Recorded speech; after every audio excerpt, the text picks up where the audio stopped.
What's up, Thrashers, and welcome back once again to the Thrash Maniac 99 YouTube channel, and I am back with yet another album review, and today, well, when it comes to more highly anticipated albums of the whole year, this is another one amongst the most highly anticipated, and I've been anticipating it as well.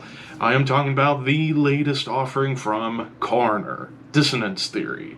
This came out on October 17th on Century Media Records. This is album number 6 from this band, and, well, 32 years it has been since this band released their last album, Grin, and I wasn't even born yet. I was a year away from being born, so yeah, took my whole life and a little bit more or a little bit less than my whole life for there to be a new Coroner album made. Now, of course, this is a new chapter in the band because this is the first album without their original drummer, Marky. Instead, they have Diego, and I'm not going to try to pronounce his last name, on drums, who took over for Marky back in, I believe, 2013, 2014, somewhere around there.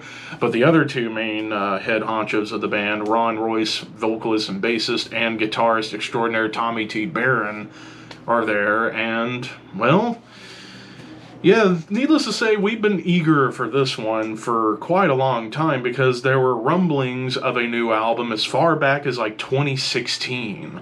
And it's taken a long time for us to finally get to this album, and here we are. And this was something that even people within the metal scene, people like Tom G. Warrior, Tom Angel Ripper, Mila Petroza, amongst many other legendary musicians who are big fans of this band, we're waiting for this moment to come to hear something new from a band that's considered to be one of the most underrated metal bands of all time.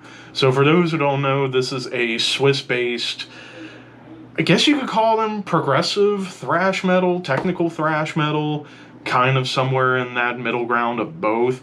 But so yeah, going into this, I was just wanting to hear where the band is now, considering I have all the other albums, and you notice a somewhat of a steady trajectory in their sound. Like early on, they were a lot more technical, fast, and thrashy, like on their first 2 albums, Rest in Peace, which is their debut, and then this second album, Punishment for Decadence, definitely had a much more faster, wild sound. And then from No More Color into Mental Vortex, it's like it's still thrashy, but they began to incorporate more groove, a little more atmosphere, a little more riff-oriented stuff as opposed to the crazy technical play of the first 2 albums. And then Grin, kind of, some people would say it was a product of the time. However, I would say not so much because it's still Coroner. It's just a little bit more mid-tempo, a little bit more groove-oriented, but still very progressive. But they streamlined everything. So, needless to say, people were eager. Was this going to be Grin Part 2, or was this going to be a return to their earlier sound, or is this something completely different? Well, I would say it's kind of an amalgamation of all that. Like, there are moments on this album where it does harken back to the 80s era of Coroner, but in small spurts. There's definitely parts on here that kind of feel like they could have been left over from Grin, but they were expanded on. And I would say this is the start of the new chapter for this band musically, going into different directions. Now, I'm going to talk about the production really quick because it was produced by Tommy, who is an awesome producer. He's done work with bands like Alluvieti, amongst many other bands, but it was mixed. And this is the second week in a row I've brought this guy up in terms of a big album. Jens Bogren mixed this with Tony Lindgren mastering it. And I have to ask, does Jens Bogren never sleep? Because I have brought him up probably more times this year than any other producer in 2025. He does nothing but produce and mix and master albums. And I love him for it, but it makes me wonder, does he ever sleep? But I digress. With all that out of the way, let's talk about the music on here. So after the intro track, Oxymoron, we go into the proper opener, Consequence, and immediately it's all over the place. Like, he had like these dark legato guitars with off-time drums building up, and then it goes into kind of a lumbering groove, but you get heavy, thrashy machine gun riffs, and then it goes into a big double-time D-beat stomp. But the one characteristic that's going to be present on about 90% of the songs, dissonance. This album is not called Dissonance Theory for nothing. There's definitely a lot of dissonance on here, mostly melodies. Like, there's dissonant melodies to kind of just add more atmosphere to the songs, and it really comes alive here right out of the gate with this opening track. And then it goes into like clean melodies, lead work. Flawless lead work. I mean, again, Tommy, in my opinion, is one of the most underrated guitarists of all time. I call him the Eddie Van Halen of thrash because his style of soloing kind of reminds me a lot of Eddie Van Halen, but on steroids a little bit.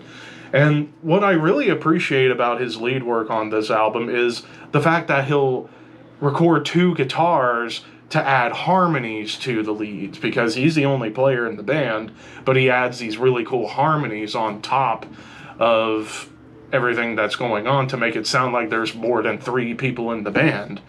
But yeah, and even cool bass melodies. Like Ron Royce, I feel like, is another one of those underrated musicians. He is a phenomenal bassist, awesome vocalist. Like, he's definitely channeling a lot of Tom Warrior. I mean, then again, I watched the Coroner documentary from over a decade ago where Ron got inspired to do the vocals courtesy of working with Tom Warrior on their Death Cold demo back in '86, I believe. So he thought, okay, I could do this too, and we'll fit in the music. But as we keep going on in the album, songs like Sacrificial Lamb, for example, you get some like really cool like tribal drums. Even Transparent Eye, like both of those songs start off with really cool tribal drums and dissonant melodies. But with Sacrificial Lamb, man, there's a lot of chug and groove on there. Like, they're adding like more chuggy riffs into the mix as opposed to everything else they've done in the past. But there's a lot of really cool, like, catchy chugs on here. But of course, it lumbers again, then you get some, like, really cool angular riffs, and even a nice, like, triplet swing coming into play as well. Chrysium Bound starts off with, like, more eerie ambience, and then it goes into, like, straight up, like, thrashy gallop, and it's machine gun riff galore. But of course, they get broken up by more mid-tempo sections, even a really cool melodic break, and then a breakdown comes in out of nowhere. Probably the only track on the album I would say there's like a big breakdown. Symmetry, which was one of the singles of the album, really killer drums to start off. Like Diego, I think he's a worthy replacement for Marky, even though Marky, he was the only original member of the band before he left 10 years ago. So yeah, no original members in Coroner. So, but Diego does a great job with the drum work on this album, but it definitely comes alive with the build up here on Symmetry. And then of course, gallops, but heavier riffing, and even some cool D beats show up again. I love the melodic guitar progressions that come in here. Even a real soaring lead, like Tommy showing more melody behind his lead work. The Law, I would argue, kind of starts off a little bit doomy. Like, there's a doomy tempo and atmosphere to it, clean melodies, but then it gets into like these twangy guitars before it unleashes into dissonance again. But it does get really thrashy pretty quickly, but you also still get tasty groove to kind of break up that thrash. But back to Transparent Eye, like after those like tribal drums and dissonant guitars, we get again more off-time groove, and even like a really cool like droning chug to kind of just add more heft to everything. And the synths, whenever they come in, whenever you get like these more ambient passages, I forget who does the keyboards live for the band, but he'll do occasional keyboard work in the studio. He does a great job to add more atmosphere to the songs. But of course, I like how you get like a groovy rhythm, but with thrashy riffs on top. And then we go into the track Trinity, dark, clean melody to bring everything out, and then triplet chugs, like almost death metal triplet chugs before it goes into like unreal riff and harmonized guitars, like riffy, harmonized. It's killer. Like, the song itself is killer. But then the final two tracks, which I'll be honest, should have been combined to one track, Renewal and Prolonging, because they basically are connected together. But Renewal was the first single, and it was a killer single. It was closer to classic, like, early Coroner. Like, it's thrashy, it's furious, you still get your grooves, you still get some gallops. Like, overall, killer opening single for the band on this album, even though it's towards the end of the album. I like where it's placed because it goes perfectly with Prolonging, which continues where Renewal left off, but just adding more dissonance, nice keyboard solo, and even more atmosphere.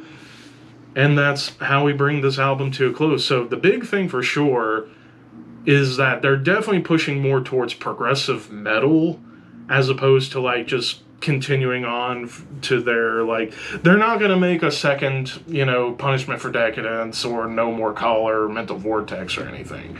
They're definitely one to evolve their sound, which it definitely sounds like they have evolved, while still retaining who Coroner are at the core. Thrash, with some groovy breaks here and there, but it's mostly down to being a prog band at this point.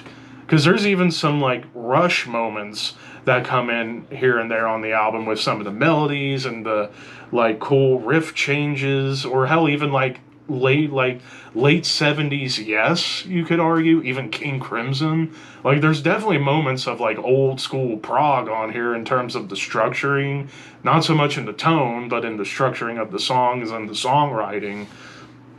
So yeah, this band's definitely pushing more towards being a progressive metal band as opposed to a technical thrash band, even though you still could call them progressive thrash. It's definitely, I would say, more 60% prog, 40% thrash. As far as any complaints, I'm just going to go ahead and say I have none. I have none at all. Even the interlude that starts the album off, the intro, it does set the mood for the album being a lot darker, a little more sinister.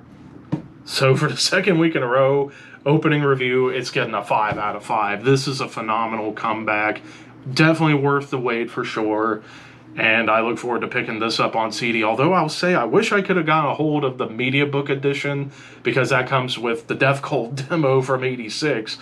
But hopefully I can find that edition somewhere out in the wild. But for now, I'll get the standard edition whenever I can. But yeah, if you love Coroner, I think you'll dig this. But if you're a Coroner fan who was expecting them to kind of go back to their very early sound, like the technical thrash sound, there's hints of it here, but for the most part, this kind of goes more in line with albums like Mental Vortex, No More Color, and to a lesser extent Grin, but it's pushing towards a new direction, and that's a more progressive direction.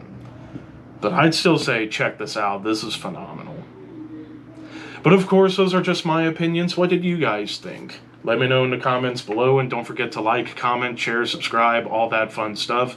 But until next time, thank you for watching, keep your horns high, and your dreams wet.